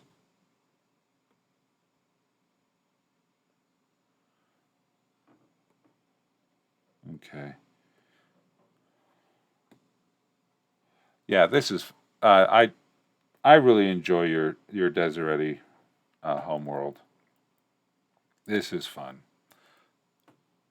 He was directed to the next desk where he would get the rest. Okay, I would just uh, put that in the prose, saying, he was kind of fumbling in it, trying to deal with his children, dealing with his shell-shocked wife, and Frank. That would increase the tension because right now he's dealing with his wife, the kids are helping with the kids, but then he's standing in line. But if he has another thing on top of his plate trying to figure out, that would increase the tension, and thus when he gets a little bit of relief, that relief will feel greater because it would have gone from a higher high to maybe a medium low, depending on how you want to phrase that. But yes, very good. Okay. All right. So we do have Dazzlecat for uh, the next one. Um, but let's go ahead, and I want to forgive me for being selfish, but let's do one last sprint because this one last sprint is to describe the event or conflict that started due to an unusual or uh, unforeseen circumstance. And I'm glad to help, Scribe, and I do want to be able to get done with this. All right, this talk about this military conflict. This is the okay. So this is prompt number 31. Fuel material. Okay, what else is everybody else writing on? I'm working on my final prompt. Woo. Dazakat's working on fuel material. What's everyone else working on?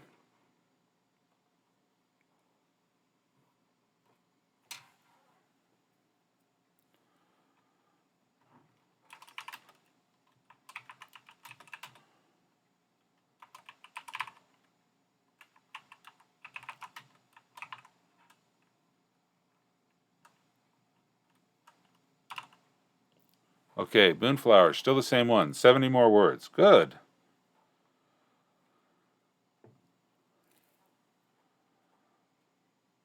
This is species farmed. Rainbow mangoes. Oh, that sounds delicious.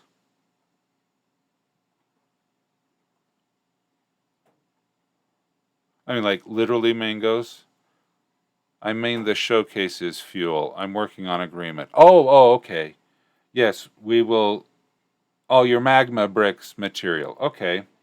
In harmony. Congrats on being so close. I figured out my banners, finished the prompts, and frish ago, hour-ish ago. Oh, congratulations! It diamond or bust, diamond or bust. All right, so uh, let's save those changes. Let's get back to the content. Show the templates. Prelude, deployment. Oh boy. Okay, so this is, I'm just going to talk about this a little bit, and just go from there. Okay, let's,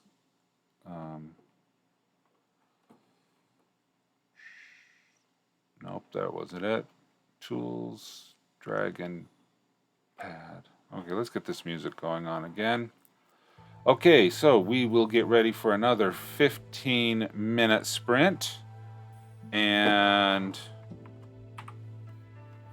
then we will do the final critique for Deslicat, and then probably that time we will have. Let's see, where are we here? No, let's go to today. Then we'll jump over to probably WD Michael for that. Okay. Here we go. We already did that one. Editing. The Clash. Okay. Let's just. Come on. Too many tools. Dragon pad. All right. And start. All right. Let's get the 10-second countdown.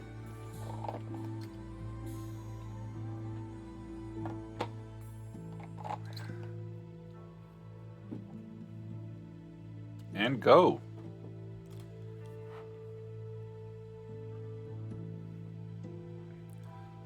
The lands of Veterzemlia in the southern hemisphere of Sagadorm were covered with high steppe prairies. Period. There were many tribes and clans that roamed the gentle hills and wide prairies of this continent, but period. While quasi-nomadic, the people of Veterzemlia did share a common language and culture as they focused on their herds and other animals as they went around the nation seeking good grass and forage to feed their animals. Period.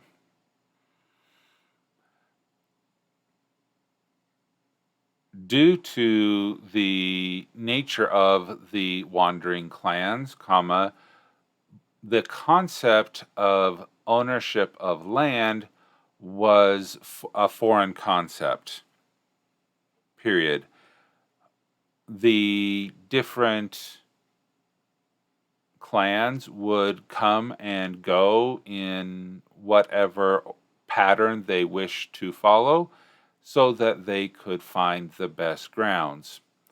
After generations, and with the ideas of other countries seeping into their culture, farmsteads began to come up, and instead of using wild grass to feed their crops, hay and wheat were grown and were used to provide feed for animals.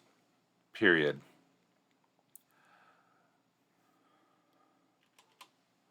The introduction of agriculture as a main food source to help the stock and herds of the clans caused great contention. Period.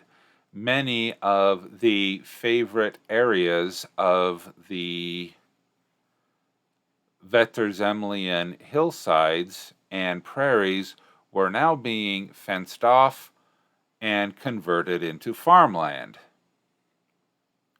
Period. The establishment of these small settlements by some clans, while others still roamed the countryside, caused great division among clan leaders. There was no central government of the clans to help communicate the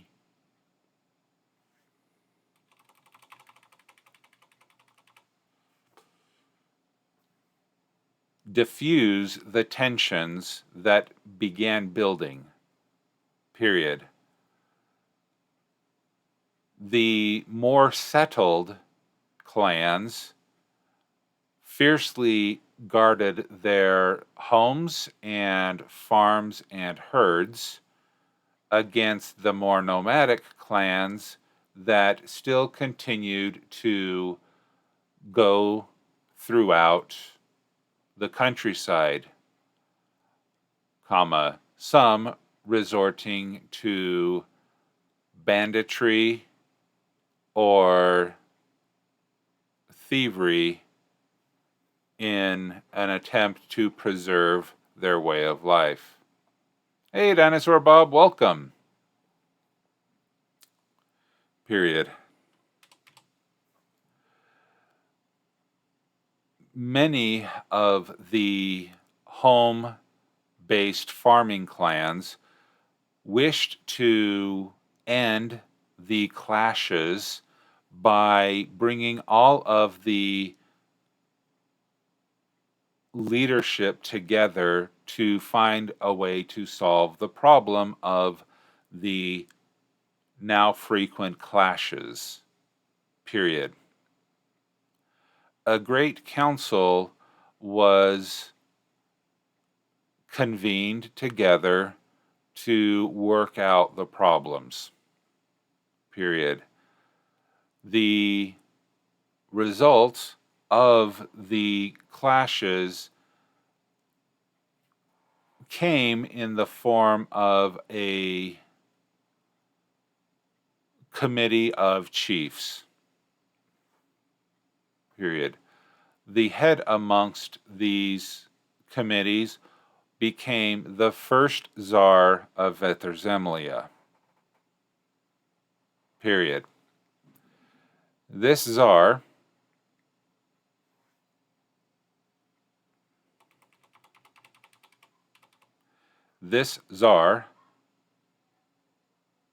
helped the city-based farmers to have protections for their homesteads. Period.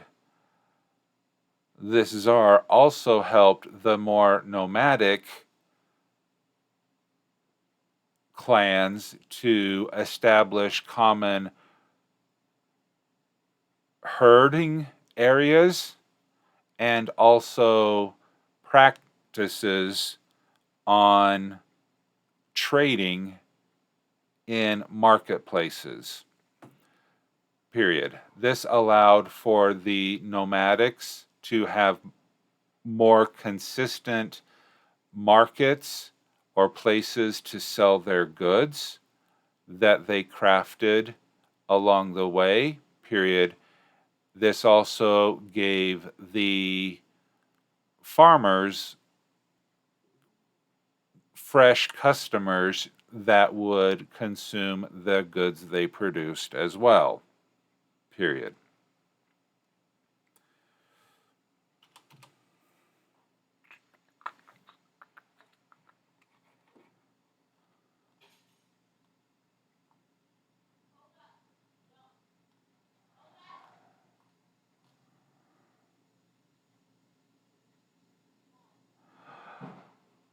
Upon the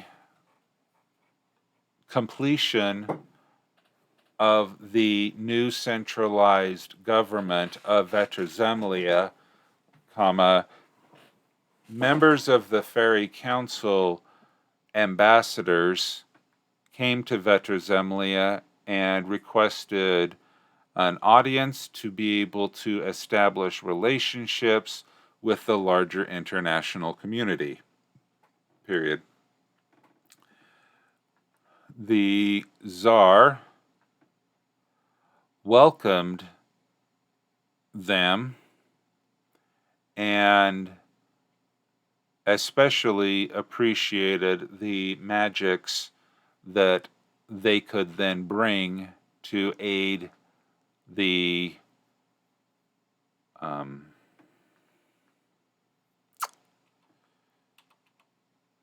people of Veterzemlia, period.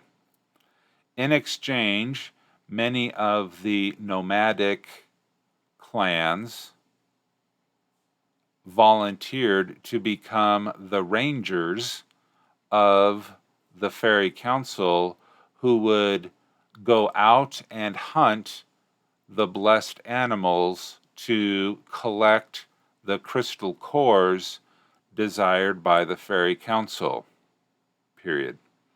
This allowed the youth who wished to maintain some of their more nomadic traditions and connection to the wild, while also providing income and structure that many saw was beneficial, period.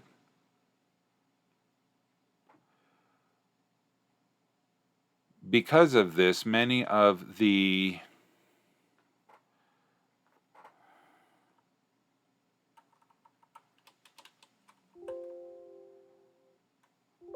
boundaries that had previously separated the clans began to break down, period.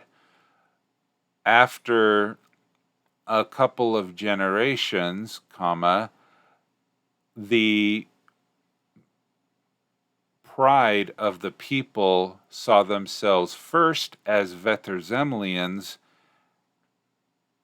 and second as members of a specific tribe, period. This newfound nationalism allowed them to come together as a unified people working for the benefit of the farmer and the more nomadic clans who wished to live off of the land, period. The Veterzemlian Rangers became some of the best trained and most well-known of the entire Ranger Corps.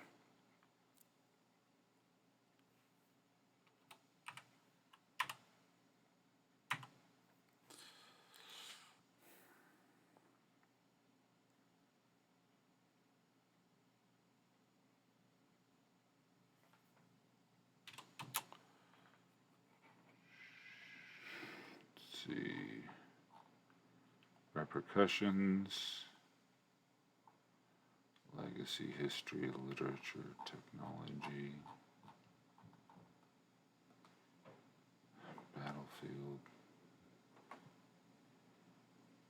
belligerent sides. No.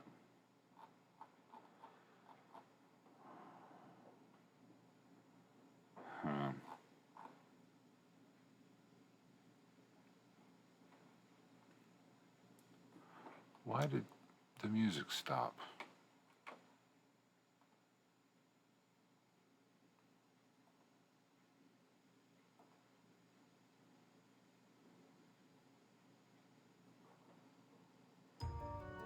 There we go. 2 minutes? There are 2 minutes. What can I talk about for 2 more minutes?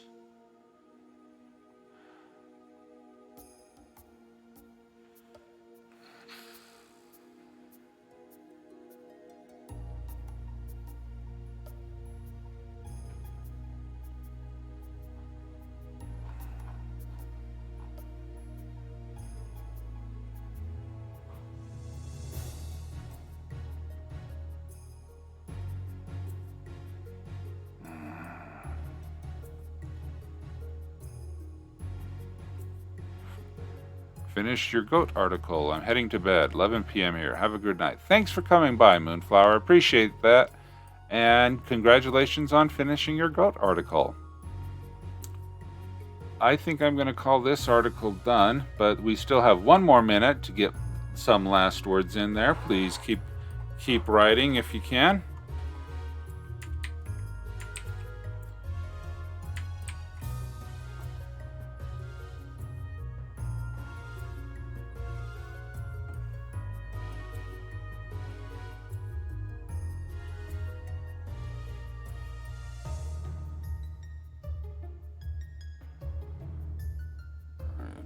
Tool. All right, 30 seconds.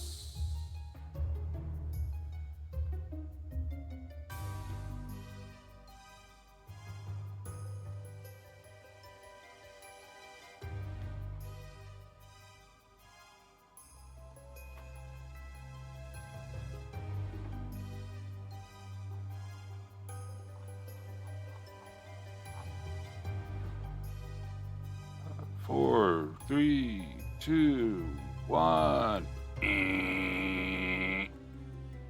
I need real sound effects there. All right, that is the last sprint that we will have for this night. Congratulations. How did everyone do? Dragon Love Water. I've written nothing because I haven't got my concept yet.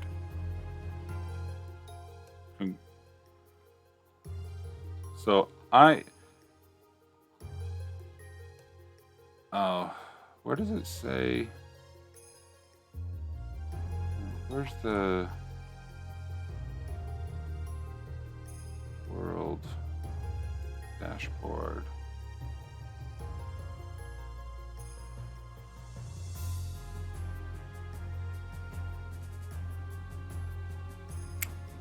So,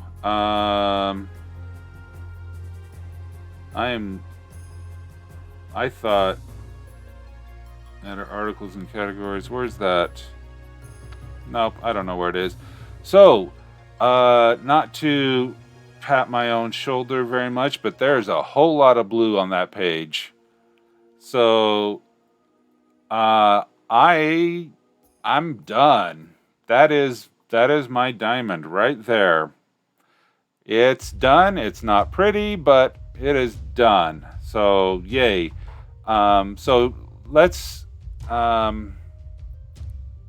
Dinosaur Bob didn't kill any players tonight. That's good.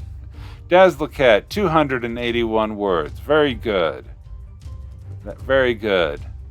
Yep. So with that, I die at 2 a.m. Yeah. All right. So now we have Dazzle the Cat. We have a critique article to review here. And just to let you know that tomorrow night we will be back again from at 6 p.m. Pacific or 9 p.m. Eastern. And we will be focusing on edits and focusing on showcases and any last minute help that we can provide to help people to get to the goal of their choice. To stretch rest your back and you woke up 2 hours later. Wow, yeah, I know that feeling. All right, so let us talk about this article by Dazzlecat, the magma bricks, and then we will look at, this is prompt 31, the fuel mineral material, and then after this we will then go and see whom we can raid, most likely WD Michael. Brekund Glitai has a dream. Let's pause that. Okay. Brekund Glitai, creator of the only forge that burns as hot as the magma forges of the fire giants, wanted to turn the monstrous axe his grandfather had taken as a trophy from the fire giant into proper dwarf-sized weapons. Okay.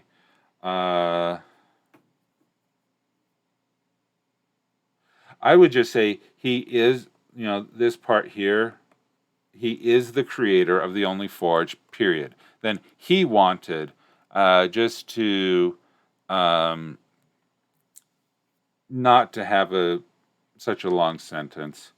It took less metal to make a sword, and there was enough of the giant's Veradun axe to make 3 swords, giving him 3 attempts to perfect his technique. But to do that, he needed his forge to get as hot as a magma forge, and no dwarves could work inside a living volcano. Brekund had to craft a special fuel that he, being a dwarf and not a fire giant, immune to the heat of magma, not a fire giant, that is, not a fire giant that is immune.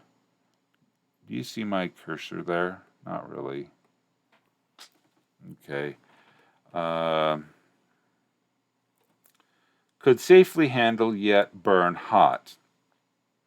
It took him 3 years and the drinking of many kegs of gold keg ale, his family's finest and most profitable brew, before he managed to make his first magma brink. I think you meant bricks. Magma brick. Brekund experiments. Most forges burned charwood, the part of the wood in a fire that is burned black but not into ash. This charwood, when burned again, burns much hotter, and even hotter yet when bellows blow fresh air through the burning coals. This is hot enough to work the strongest steel, but nowhere near hot enough to work Veradun. He realized he had to find a way to make charwood burn even hotter. This led him to adding brimstone to his forge. This helped, but still was not enough. So he added a bit of saltpeter to the brimstone, and boy was there one hot flash. How to turn that flash into a slower burn was his problem, in need of solving. Brekund eventually realized that he needed to grind up charwood and mix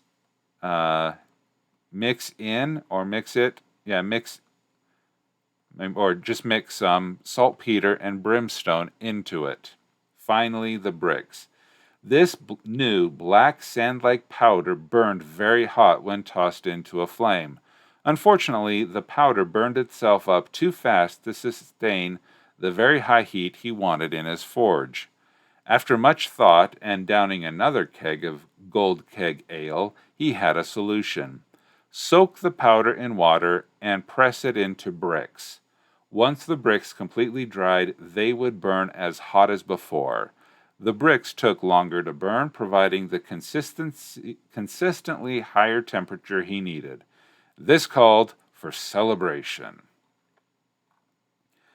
Very cool. I like, remembering from the previous article that we read and talking about the Veradun. I really like this, and it sounds very believable. Yeah, gunpowder bricks.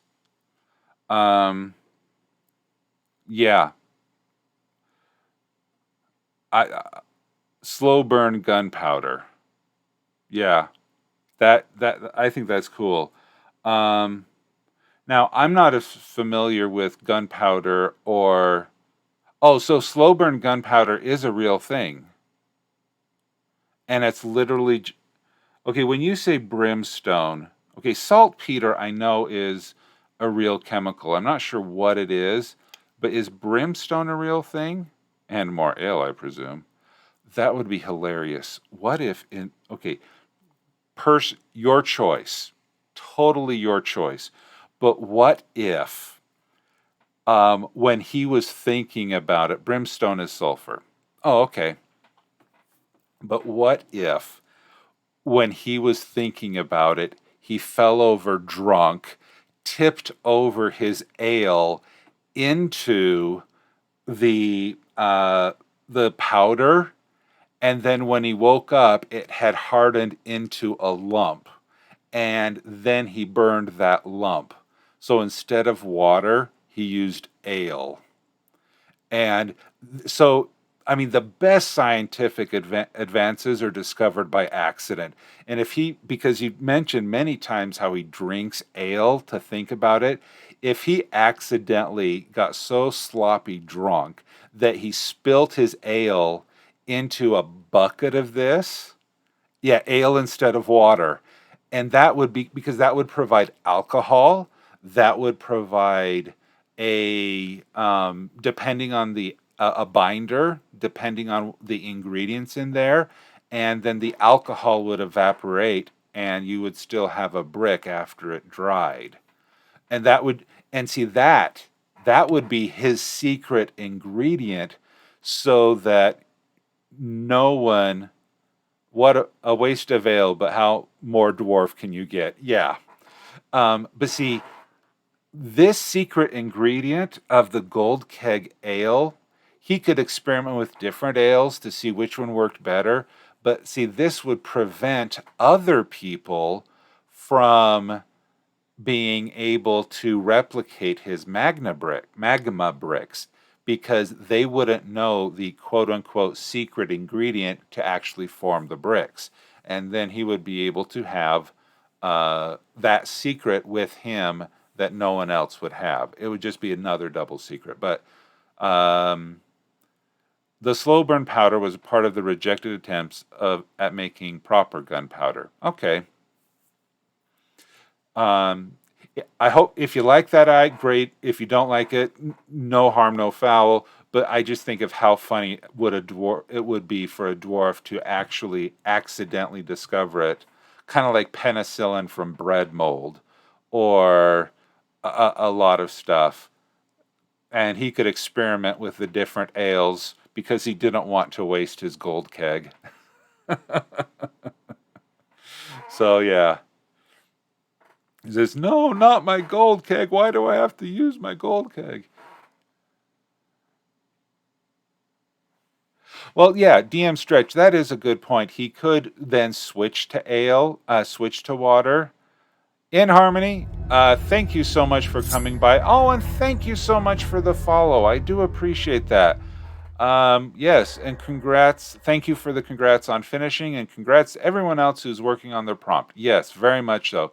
So thank you very much, In Harmony, for the follow. I do appreciate that. And so there were maybe a couple missing commas, maybe a couple run-on sentences that would need to be fixed. But all in all, a really great article that you have here. It's a lot of fun. So, yeah. But I think you could have a lot of fun if you want to expand this out and make it the secret. The 11 herbs and spices is actually his ale, you know, and he could use different ales for different, temperatures. Maybe that could be something as well. But yeah, but his water, if he doesn't want to waste his ale, he'd turn to water. Maybe, yeah. Anyway. So, with that, thank you so much for joining tonight. I do want to have just one last shout out, if I can find my mouse cursor. I will be double streaming in the month of August, where I will be doing a morning sprints at 5:30 a.m. Mountain, and I will continue to do the evening sprints, critiques, edits, all that stuff in the evenings. So please follow me to receive notifications of when I go live, and join me for the sprints, join me for the writing workshop. Let's take these awesome ideas from these wonderful prompts and turn them in something that we can use either in prose or in your next RPG campaign. So hopefully that will be something that we can work on together and keep working on all of this stuff. And remember, with the Anvilite Streamer Core, there is tons and tons of people out there streaming. So look at the calendar, find someone out there, and go world build. So with that, thank you so much. And in a minute, I will let's get the stream. I hope he's. Oh, wonderful, Sable. I'm glad that you're able to join the whole time. Let's see, is WD Michael up and going? Because I can't trust.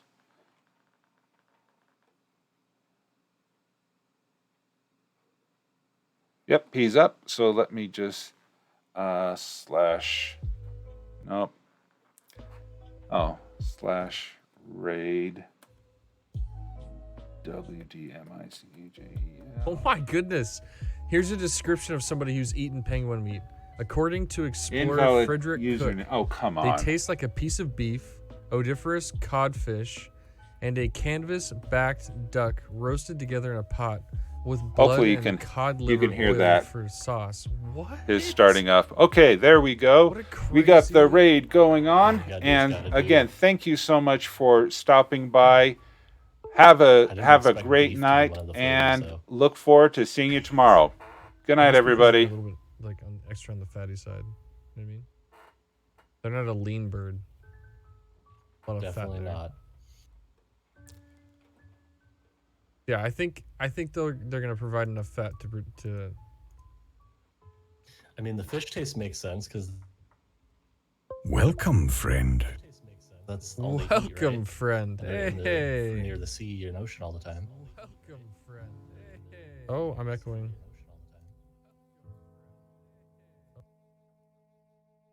Echoing. Oh no. Fix that problem real quick. How are we doing, Raid? We got WriterGreg Raid. We got DazzleCat. We got Gallandan. RPG.